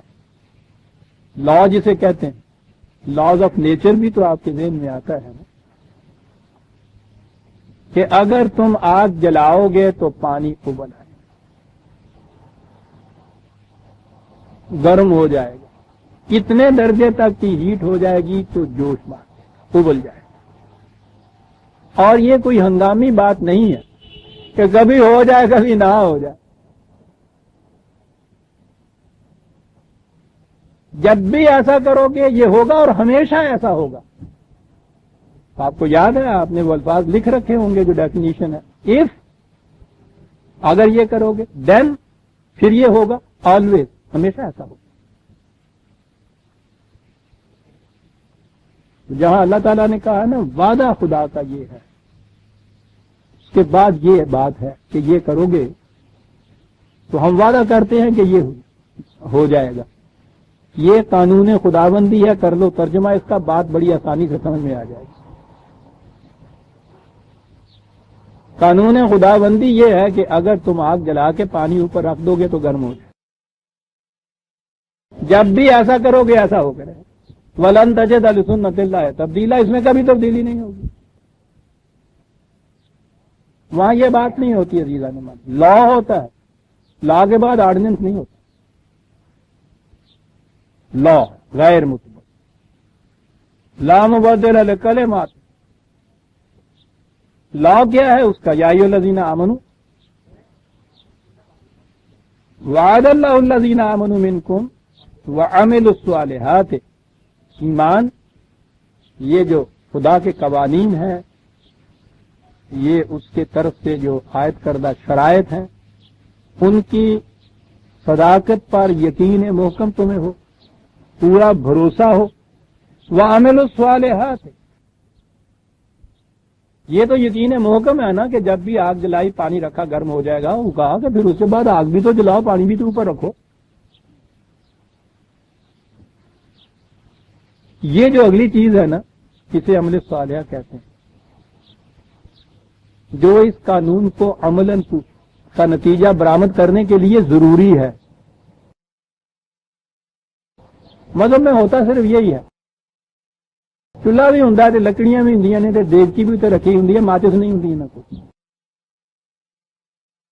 جب بھی تم ایمان کے بعد یہ چیز کرو گے تو کیا ہوگا؟ وعد اللہ لَيَسْتَخْلِفَنَّهُمْ فِي الْأَرْضِ. ہم انہیں اس دنیا میں اس زمین پر استخلاف, تمکن, مملکت, حکومت, سلطنت جو بھی نام رکھ لو ہم عطا کریں گے ان کو ایمان اور اعمال صالحہ کے نتیجے میں. چنگیزیت میں نہیں, محض کمزور کو دبا کے نہیں, قوت سے بال بوتے پہ نہیں, ایمان اور اعمال صالحہ کا لازمی نتیجہ لَيَسْتَخْلِفَنَّهُمْ فِي الْأَرْضِ. میں نے کہا ہے نا تو وہ تو کوئی بھی بات قرآن کی سامنے لائیے جب وہ پھر ہمارے ہاں آتی ہے اس موجودہ معاشرے میں موجودہ مذہب کے اندر وہ کوئی بھی اس طرح اور کوئی بھی ایسا وہ لفظ نہیں ہے جس کا مفہوم نہ بدلا ہو کہ صاحب استخلاف فی الارض اس کے معنی ہوئے خلافت فی الارض. وہ خلافت ایک تو ہمارے یہاں ذہن میں آ گئی نا, خلافت راشدہ وہ تو چلی گئی. اب یہ خلافت کیسے؟ آپ نے کوئی پڑھا ہوا نا کہ وہ اظہر صاحب جو ہیں وہ تشریف لے گئے یا ان کی زندگی میں ہی فلاں کو انہوں نے اپنا خلیفہ مجاز مقرر کر دیا. خلیفہ انہیں خلافت دے دی گئی ہے. اس دور میں جب یہ خلافتیں یوں بٹا کرتی تھیں, 3 مملکتوں کی خلافتیں تو آپ کے اس درویش کے پاس بھی تھی, لیکن وہ اس زمین پہ نہیں, روحانیت کے عالم کی ساتھ رہن نو مکان بھی ہے نہیں, گورنمنٹ کوارٹر چلے گئے. خلافت اب یہ تدل گئی روحانیت کی طرف, ذہنی ہو گئی. وہ عطا کرنے والا وہ روز اپنے آ کے 2-3 دن خلیفے بناتا چلا جاتا. خلافت مل گئی. لیکن وہ تو بھاگنے نہیں دیتا قرآن. میں نے کہا ہے نا, میری بیٹی نے پوچھا تھا کہ وہ کس زمین پہ تھی, تو میں نے کہا تھا کہ وہ زمین پہ نہیں تھی, وہ عالم روحانیت میں ہوتی تو وہ تو نہیں بھاگنے دیتا. لَيَسْتَخْلِفَنَّهُمْ فِي الْأَرْضِ اس زمین پر ہے نا، اپنے آپ کو فریب نہ دے لینا، انہیں پتا تھا جو کچھ پہلے کرتے چلے آئے. یہ تھی نا وہ بے ملک نوابی، خلافتیں پھر رہی ہیں اور وہ رہنے کے لیے مکان تک بھی نہیں ہے، اس زمین پہ جو کچھ نہیں ہے. تو میں سمجھتا ہوں غالباً ریڈیکیول کرنے کے لیے، اس کے لیے وہ اگلے یہاں نائی نو بھی خلیفہ کہنا شروع کر دیا. خلیفہ کہتے سن یہ تو لگ بات ہے، انہیں اپنی خلافت چھاڑتی ہیئر کٹنگ سیلون بنا دیا انہوں نے، لیکن جنہیں نائی ہوں سی نا انہوں خلیفہ کہتے ہوں. نہ جی وہ ساڈا بڑھا نائی ہوں سی ماں بچ، ابھی انہوں خلیفہ کہتے سن، سانو 3 خلافت سن، وہ خلیفہ جی سانو کہہ دینا ہے گا سی، نہ کسی نے لی نہ کسی نے دی، جو بری دگوں میں بری رہی، وہ اپنے گھر آ رہی اسی اپنے گھر آ رہی، دونوں ٹکڑے مانگتے تھے. لَيَسْتَخْلِفَنَّهُمْ فِي الْأَرْضِ، اور پھر یہ بات کہ ذہن میں آ جائے کہ یہ ذہنی نہیں ہے، كَمَا اسْتَخْلَفَ الَّذِينَ مِنْ قَبْلِهِمْ، جس طرح پہلی اقوام کو اس دنیا میں مملکتیں، سلطنتیں، حکومتیں ملی تھیں، اس طرح کی حکومت اس زمین پر، جس کی پہلے مثالیں تاریخ میں ہیں. اور یہ ہے وہ مملکت استخلاف فی الارض کہ جس میں والا یمکنن لہم دینہم الذی ارتضی، کہ یہاں دین کا تمکن ہو سکتا ہے جب مملکت اپنی ہو. یہ تھی عزیزان من وہ بنیادی آیت جس بنا پہ تاریخ پاکستان میں ہماری ان کے ساتھ جنگ ہوا کر. حکیم الامت علامہ اقبال نے یہ نظریہ پیش کیا اور قائد اعظم یہ چیز پیش کیا کرتے کہ دین کا تمکن تو مشروط ہے قرآن کی روح سے استخلاف فی الارض کے ساتھ، غیروں کی حکومت میں دین کا تمکن کیسے ہو جائے گا. کیا بات تھی اس جنگ کی عزیزان من، کیا نتیجہ پہلا اس کا یہ ہوگا. سنیے عزیزان من، جب ایمان اور اعمال صالحہ کے نتیجے میں جو تمکن فی الارض حاصل ہوتا ہے، نتیجہ کیا ہوتا ہے؟ وَلَا يُبَدِّلَنَّهُم مِّن بَعْدِهِمْ خَوْفِهِمْ مِّن بَعْدِ خَوْفِهِمْ أَمْنًا. اس سے پہلی چیز یہ ہے ہر قسم کا خوف جو ہے وہ ختم ہو جاتا ہے، امن نصیب ہو جاتا ہے. یہی تو ایمان کا نتیجہ ہے، یہی تو امانت کا نتیجہ ہے جس کو امن کہا قرآن نے. کہا یہ اس لیے ضروری ہے تمکن فی الارض اور امن مل جانا، اس لیے ضروری ہے یعبدوننی. اب پھر وہی آ گیا یعبدوننی، پھر آ گیا ایک اور لفظ، پھر آ گئی اور اصطلاح، پھر ہو گیا ترجمہ عبادت. سمجھ لیا اس کو پرستش، تاکہ یہ میری ہی عبادت کر سکے. عبادت کے معنی ہو گئے پھر پرستش، نماز، روزہ، زکات. تو اس کے لیے اپنی مملکت کی ضرورت کیا ہے؟ یہی تو وہ پیش کیا کرتا کہ ہمارے خلاف دلائل کہ صاحب قرآن نے کہا ہے نا تاکہ تم میری ہی پرستش کر سکو. تو وہ تو یہاں ہو رہی ہے، ہندو کی مملکت کے اندر ہو رہی ہے، کر رہے ہیں ہم، انگریز کے زمانے میں بھی کر رہے تھے، اس کے لیے تو ضرورت نہیں ہے. یہ تھی جی وہاں لڑائی، وہ کہتے تھے اس کے لیے اپنی مملکت کی ضرورت نہیں. اور اگر یعبدوننی قرآن سے پوچھئے تو اس کے تو معنی یہ ہے تاکہ وہ صرف میری معصومیت اختیار کر سکیں، تو وہ تو اپنی ہی مملکت کے اندر اختیار کی جا سکتی. تو مملکت کا مقصود یہ ہے کہ صرف خدا کی محکومیت اس کے اندر اختیار کی جا سکتی، اور اس طرح سے کہ لا یشرکون بی شیئا، کوئی انسانوں کا بنایا ہوا قانون اس کے ساتھ شریک نہ ہو. اور اگلے الفاظ ہیں عزیزان من، وَمَنْ كَفَرَ بَعْدَ ذَلِكَ فَأُولَئِكَ هُمُ الْفَاسِقُونَ. جو یہ سب کچھ قرآن میں آنے کے بعد، سمجھنے کے بعد، کر سکنے کے بعد بھی اس سے انکار کر جائے، اس سے بڑا فاسق کون ہو سکتا ہے؟ دو ٹکڑے عزیزان من آپ کے سامنے آ گئے. وَالَّذِينَ هُمْ لِأَمَانَاتِهِمْ وَعَهْدِهِمْ رَاعُونَ. جماعت مومنین کی خصوصیت یہ ہے کہ وہ ایسا نظام قائم کرتے ہیں جس کی بنیاد کنٹریکچل تھیوری کے اوپر ہے، روسو کے الفاظ میں نظریہ میثاق کے اوپر معاہدہ ہوتا ہے ارباب نظم و نسق میں، اور یہ لوگ جن کے ساتھ وہ کچھ معاہدہ کرتے ہیں یہ مملکت قائم ہوتی ہے خدا کے احکام و قوانین و اقدار کو نافذ کرنے کے لیے. یہ اپنا جان و مال اس غرض کے لیے ان کے پاس بطور امانت رکھ دیتے ہیں. وہ ان سے معاہدہ کرتے ہیں کہ جو ذمہ داریاں خدا نے دی تھی اس کے عوض میں وہ سب ہم پوری کریں گے، اور اس کا پہلا نتیجہ ہوگا کہ لا خوف علیہم ولا ہم یحزنون. خوف بیرونی خطرات کو کہتے ہیں. حزن ہوتا ہے وہ جو دل کے اندر ہر وقت ایک دھڑکا لگتا ہے. یہ جو چیز ہوتی ہے اکثر اوقات تو اس کا پتہ بھی نہیں چلتا کہ یہ کیوں ایسا ہوتا ہے. وہ خود تسکین خاطر کر رہے ہیں مگر دل ہے کہ بیٹھا جا رہا ہے. وہ تسکین خاطر بھی اسی قسم کی ہوتی ہے، اس پہ بھروسہ نہیں ہوتا. اس کے اندر یہ پہلو مگر دل ہے کہ بیٹھا جا رہا ہے. یہ حزن کہلاتا ہے. غلط معاشرے کے اندر غیر شعوری طور پر فضا میں ایسے اثرات ہوتے ہیں کہ بظاہر آپ کو اس وقت کوئی خطرہ نہ بھی محسوس ہوتا ہو پھر بھی آپ محسوس کر رہے ہوتے ہیں کوئی خطرہ. ہوتی ہے نا یہ کیفیت. ایکچولی جب وہ خطرہ پیدا ہو جائے تو وہ خوف ہوتا ہے، اور جب یہ چیز اینٹیسپیٹری ہو ذہن کے اندر ہی ہو پتہ نہیں کچھ چیز جو ہے کہ نامعلوم کیا ہو، یہ ہوتا ہے حزن. تو پہلی چیز یہ بتائی تھی کہ لا خوف علیہم ولا ہم یحزنون. خوف بھی نہیں اور حزن بھی.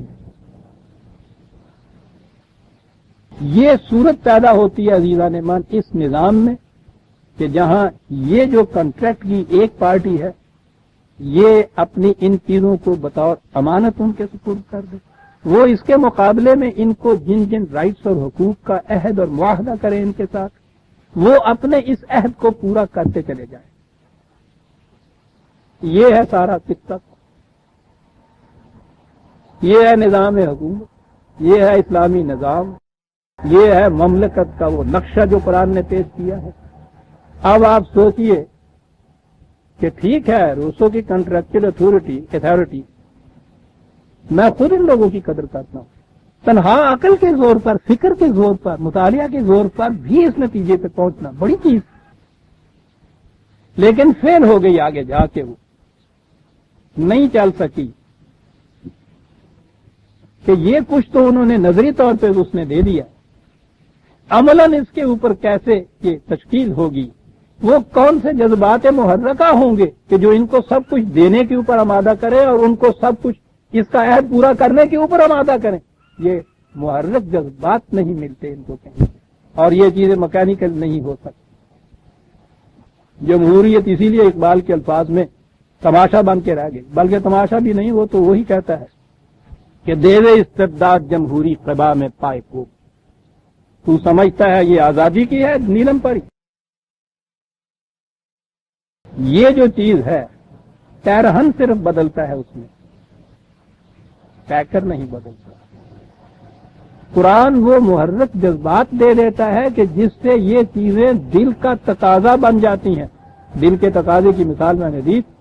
پیاس لگتی ہے تو پانی پینا جو ہے تقاضا ہو جاتا ہے آپ کے دل کا. جب تک پورا نہ کرے اس تقاضے کو تسکین نہیں آپ کو ہو سکتی. کتنی سی بات ہے جی کہ ایک چیز قانونی طور پر نافذ کر لی جائے اور اس میں نفسیاتی تغیر نہ ہو. میرا قانون مکانیکی طور پہ کبھی چلا ہی نہیں سکتا. قانون تو صرف ان استثنائی چیزوں کے لیے ہوتا ہے، ایسے لوگوں کے لیے جو اس طریق کے اوپر جن سوسائٹی کی طرف سے جو خطرہ ہوتا ہے ان کی طرف سے اس طریقے سے سوسائٹی محفوظ ان کے ہاتھوں سے نہ رہے. ریکالسٹرنٹ جن کو کہتے ہیں، اس قسم کے لوگوں کے لیے قانون ہوتا ہے. تمام معاشرے کا پورا نظام قانون کے سر پہ یوں نہیں چلتا، جذبات محرکہ اندر جو ہوتے ہیں ان پہ چلتا ہے. تو یہ جو چیز ہے ایمانات اور عہد، ان کی پوری پوری رعایت برتنا، پاسداری کرنا.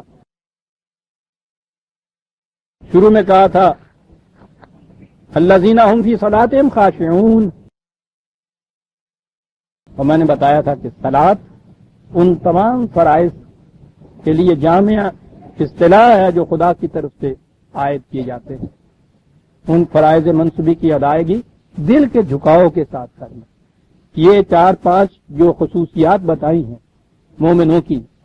اس کے بعد آخر میں پھر کہا کہ والذین هم علی صلواتہم یحافظون. یہاں صلوات کا ہے، جمع کہا ہے. یہ وہ لوگ ہیں کہ جو جتنی چیزیں یہ ان کے ذمے عائد کی جاتی ہیں یہ ان کی محافظت کرتے ہیں. دیکھا یہ تو حافظون کی چیز ہے، ان کی محافظت کرتے ہیں. نتیجہ اس کا کیا؟ اولئک هم الوارثون. پوچھتے ہو جنت کس کو ملے؟ اگلا لفظ ہے الذین یرثون الفردوس. وہ جو فردوس کے وارث ہوں. کیا بات ہے ایک لفظ وارث کہہ دینے، اس کی وسعت حاصل کی جو ہے سامنے آ جاتی ہے. یوں ہی رہنے کے لیے نہیں جنت دے دی، خیرات کے طور پہ نہیں دے دی، کرایہ دار کی حیثیت سے نہیں دے دی کہ جب جی چاہے نکال دیا جائے. وارث بنا دیا ان کو، مالک بنا دیا ان کو. اب کسی کا احسان نہیں رہا. اس کے مقابلے میں وہ جو تصور ہمارے ہاں کئی دفعہ بات آ چکی ہے کہ بخشش کے طور کے اوپر یہ چیز ملے گی، اور ہماری تو انتہائی دعا یہ ہو جاتی ہے کہ دعا کرو اللہ بخش دے گی کسی طرح. یعنی بخشش قوم جب یہاں پہنچ جاتی ہے کہ وہ اعمال کے بدلے میں کوئی چیز نہیں لیتی تو وہ خیرات پہ اتر آتی ہے. یہاں بھی ہم خیرات مانگتے پھرتے ہیں، انفرادی طور پہ اجتماعی طور پہ بخشش ہی مانگتے پھرتے ہیں. اور یہاں سے آگے جانے کے بعد وہ اللہ کے یہاں سے بھی جنت بخشش کے ساتھ. وہ کہتا ہے کہ ہاں بھائی اشتے کے خدائے تو بتو بخشد ہم ہی. وہ جنت کے جو تو خیرات کے طور پر بخشش کے طور پر اس کے لیتا ہے وہ تو باعث ذلت انسان ہے. تا جزائے عمل تست جنا چیز ہست. تیرے اپنے اعمال اور تیرے کاموں کے بدلے کے اندر اس جزا بدلہ بھی نہیں. اس کا فطری نتیجہ اگر وہ ہے یہ ہے جنت ہے کچھ ہے چیزیں ہست. خوب کہا اس نے. ہاں کوئی گل ہوئی نا گل ہوئی نا یہ تو ہے کچھ ہے جی چیز پہ جن لے لیا جائے. اس لیے اس نے کہا کہ باہر کی چیز نہیں ہے، جنت تیری پناہ ہے تیرے خون جگر میں. اور یہ چیز عزیزان احمد نہ تو اقبال اپنے ہاں شاعری کرتا ہے نہ میں ہی اس کے تتبع میں شعر کہتا ہوں. یہ تو قرآن کی آیتوں کا ترجمہ ہے. یرثون الفردوس ہے نا، وارث بنا دیا. ٹھیک ہے، بہرحال کسی کو خیرات میں کچھ دے کے اس سے کہہ دیا جائے کہ اچھا بھائی چلو میں واپس نہیں لوں گا، ملکیت اس کو دے دی جائے. ہبے میں بھی تو دے دی جاتی ہے. تو کیا یہ وراثت اس طرح سے ملے گی؟ قرآن عزیزان نے الذین یرثون الفردوس. یرثون فعل ہے یہ، وہ اسے اس کے مالک بنیں گے. یوں ہی بنا نہیں دیے جائیں گے، پہلے تو یہی چیز لیجیے. کیسے؟ 7/43 7/43. ان کا قبضہ دے کے جنت کا کیا انداز ہے قرآن کا. قبضہ دے کے وہ اندر بھی چلے جائیں گے. ان سے کہا گا وَنُودُوا، آواز دی جائے گی کہ کوئی شبہ ماں نہ رہے کہ پتہ نہیں اللہ واسطے ہی بخش دیتی ہے، خیرات ہی ہوئی ہے، خورہ کرائے ہی دیتی ہے. نودو، آواز دے دی جائے گی کہ ان تلکم الجنت اورثتموها، یہ ہے وہ جنت جس کے تم وارث بنا دیے گئے ہو. کیسے؟ بما کنتم تعملون، تمہارے اپنے اعمال کا تو بدلہ ہے، ہم نے تو کچھ بھی نہیں دیا اس میں. وہ تو اپنا بھی احسان نہیں رکھتا. اتنے بڑے احسانات کا مالک، نعمات کا مالک، لیکن جنت جیسی چیز دیتا ہے، وارث قرار دیتا ہے کہ گالن لکائی ہوئی بھی نہیں رکھتا ہے گا، نود آواز دے دینا پھر ساری دنیا میں پتہ لگ جائے کہ یہ ہمیں ٹکڑے منگ کے نہیں میں گئے ہیں کہ نود عجیب چیز ہے۔ یہ ہے وہ جنت جس کے تم وارث بنے ہو۔ کیسے؟ بما کنتم تعملون، ارے بھائی تمہارے اپنی کام تم نے کیے تھے وہ اس کے بدلے میں ملی ہے، تم ہم نے تو کچھ نہیں اس میں دیا ہوا۔ اولئک یرثون الفردوس ہے، جنت کا لفظ عام طور پہ آتا رہا ہے قرآن میں، یہاں فردوس کا لفظ آیا ہوا ہے تو یہ جنت ہی، لیکن عربی زبان کی روح سے فردوس کے اندر وسطیں اور فراخیاں، یہ اس معنی میں استعمال کرتے تھے اس لفظ، وسطیں اور فراخیاں، سر بلندیاں اور سرفرازیاں، سر سبزیاں اور شادابیاں، یہ چیزیں ساری ایک جگہ جمع ہوں تو اسے وہ فردوس کہتے ہیں۔ یہ تھا وہ عہد جو خدا نے کیا تھا تمہارے ساتھ، یہی ان اللہ اشتری من المؤمنین انفسهم واموالهم بان لهم الجنہ، جان اور مال ان کا خریدا، اور یہ جو انہوں نے دیا ہے نا اس کے بدلے میں قیمت انہوں نے ادا کی، چیز ان کی ہو گئی جنت، مالک بنا دیا ان کو۔ اور اس جنت کی تفصیل تھوڑی سی تشریح،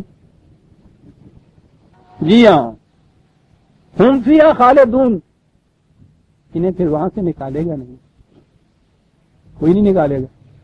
ایک جنت ملی تھی نا مفت میں، وہ ساڈے بڑے بابے میں وہ جو آدم کی جنت تھی، وہ عمل کے بدلے میں نہیں، ایک لفزش ہوئی، معاف رکھیے کنوں پھاڑ کے باہر گاڑ، ٹھیک ہے۔ یہ جو جنت ہے نا اعمال کے بدلے میں، ہم فیہا خالدون، انہیں وہاں سے نکالے گا نہیں۔ اب اگلی بات یہ ہوئی کہ بات یہ صرف کھانے پینے تک ہی نہیں، پھر یہ جو چیزیں پہلے کہی گئی ہیں کہ یہ چیزیں ضروری ہیں یہ کرنی، اس کے بعد یہ کیفیت ہوگی۔ کیوں؟ معاملہ اگر کھانے پینے کا ہی تھا تو پھر تو حیوان اور انسان میں فرق نہیں نا۔ اگلی آیت میں یہ بات بتائی تو تمہیں بتائیں کہ یہ بات انسان کے متعلق ہو رہی ہے اور انسان اور حیوان میں فرق کیا ہے، پھر تمہیں بات یہ سمجھ میں آئے گی کہ یہ نظام کیوں ضروری تھا اور یہ جنت ہوتی کیا ہے، اور یہ اگلی آیت میں ہمارے سامنے آئے گا۔ عزیزان ایمان، سورہ مومنین کی آیت 11 تک ہم آئے، 12ویں آیت سے آئندہ ہم لیں گے۔ ربنا تقبل منا انک انت السمیع العلیم، کوئی گل نہیں۔